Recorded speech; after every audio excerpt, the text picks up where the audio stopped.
ഇവിടെ സ്റ്റോക്ക്ഹോമിലുള്ള Christmas market കണ്ടിട്ടുണ്ടോ? അടിപൊളിയാണ്. നമുക്കൊന്ന് കണ്ടിട്ട് വന്നാലോ?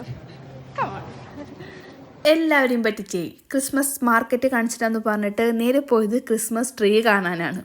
ഇത് നോക്കിയേ, നമ്മൾ വീട്ടിലൊക്കെ വെക്കുന്ന ക്രിസ്മസ് ട്രീ നമ്മൾ പ്ലാസ്റ്റിക്കിൻ്റെ അല്ലേ വെക്കാറ്. ഇത് ഒറിജിനൽ ക്രിസ്മസ് ട്രീ.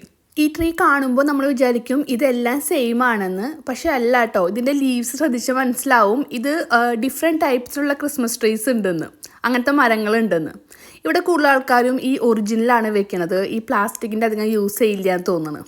അപ്പോൾ ഇങ്ങനത്തെ ഈ ഓരോരോ പ്ലേസുകളിൽ ഇങ്ങനെ ചെറിയ ചെറിയ സ്റ്റാളുകൾ വന്നിട്ടുണ്ട് ഈ ക്രിസ്മസ് ട്രീയുടെ. ഈ ക്രിസ്മസ് ട്രീ ഈ ഒരു സെറ്റപ്പിൽ ഇതിലിട്ടിട്ടാണ് പാക്ക് ചെയ്ത് കൊണ്ടുപോകുക. ഇതിങ്ങനെ തന്നെ എടുത്തുകൊണ്ട് പോകാൻ പറ്റില്ലല്ലോ. അപ്പോൾ ഈ നെറ്റ് വെച്ചിട്ട് അതൊന്ന് ഇങ്ങനെ ഒന്ന് ചെറുതാക്കി കൊടുക്കും.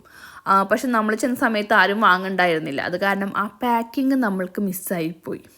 പിന്നെ നമ്മൾ നേരെ നമ്മുടെ ക്രിസ്മസ് മാർക്കറ്റ് കാണാൻ പോയി. അവിടെ ചെന്നപ്പോൾ എൻ്റെ പൊന്നേ വരണ്ടായിരുന്നു എന്ന് തോന്നി. അത്രയ്ക്ക് തിരക്കായിരുന്നു. ഇതിൻ്റെ ഉള്ളിലെ ഈ ക്രിസ്മസ് മാർക്കറ്റ് എങ്ങനെ കാണാൻ? ഇവിടെ ഗംലസ്ഥാനിലെ സ്റ്റൊട്ടോറിയറ്റിലാണ് ഇവിടെ ക്രിസ്മസ് മാർക്കറ്റ്. അതൊരു ചെറിയൊരു സ്പേസാണ്. അവിടെ ഒരു 40ഓളം ഇങ്ങനത്തെ സ്റ്റോൾ വന്നിട്ടുണ്ട്. അപ്പോൾ കുറച്ച് ബുദ്ധിമുട്ടാണ് നല്ല റഷുള്ള ടൈമിൽ അവിടെ നിൽക്കാനായിട്ട്. ഇവിടുത്തെ ഈ സ്റ്റോളുകളുടെയൊക്കെ ഒരു പ്രത്യേകത എന്ന് പറയുന്നത്, ഇപ്പോൾ സ്വീഡൻ്റെ തന്നെ ട്രഡീഷണൽ ആയിട്ടുള്ള ഒരു റെഡ് വുഡൻ സ്റ്റോൾസാണ് ഇവിടെ ഉള്ളത്. അതിങ്ങനെ നല്ല സ്നോയുള്ള ഡിസംബറിൽ സ്നോ ഉണ്ടല്ലോ, സ്നോയിൽ കുറച്ചിങ്ങനെ ലൈറ്റൊക്കെ ഇട്ട് കാണാൻ തന്നെ ഭയങ്കര ഭംഗിയാണ്. ആ ഭംഗി കാണാനാണ് നമ്മൾ പോയത്. അപ്പോൾ ഇപ്രാവശ്യം ആകെ ഉണ്ടായിരുന്നത് ഭയങ്കര തിരക്കാണ്. കുറേ ആൾക്കാരുണ്ടായിരുന്നു.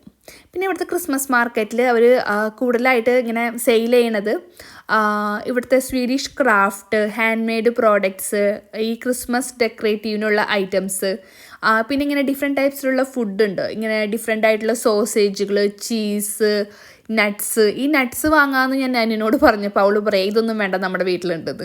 നമ്മുടെ വീട്ടിലുള്ളത് കപ്പലണ്ടി. പക്ഷെ അവൾക്ക് വേണ്ടാന്ന് പറഞ്ഞു. പിന്നെ ഞാനും വാങ്ങിയില്ല. പിന്നെ ഇവിടുത്തെ ക്രിസ്മസ് ഡ്രിങ്കായ ഗ്ലൊഗ് ഉണ്ടായിരുന്നു. അവിടെ നല്ല തിരക്കുണ്ടായിരുന്നു. കാരണം ആ ഒരു വിൻ്ററിൽ നമുക്ക് നല്ല തണുപ്പാണല്ലോ. ആ തണുപ്പുള്ള സമയത്ത് നല്ല ചൂടുള്ള ഗ്ലൊഗ് കുടിക്കാൻ ഒരു പ്രത്യേക ഒരു രസമാണ്. അപ്പം നമ്മളും കഴിച്ചു അവിടെ ഗ്ലൊഗ്.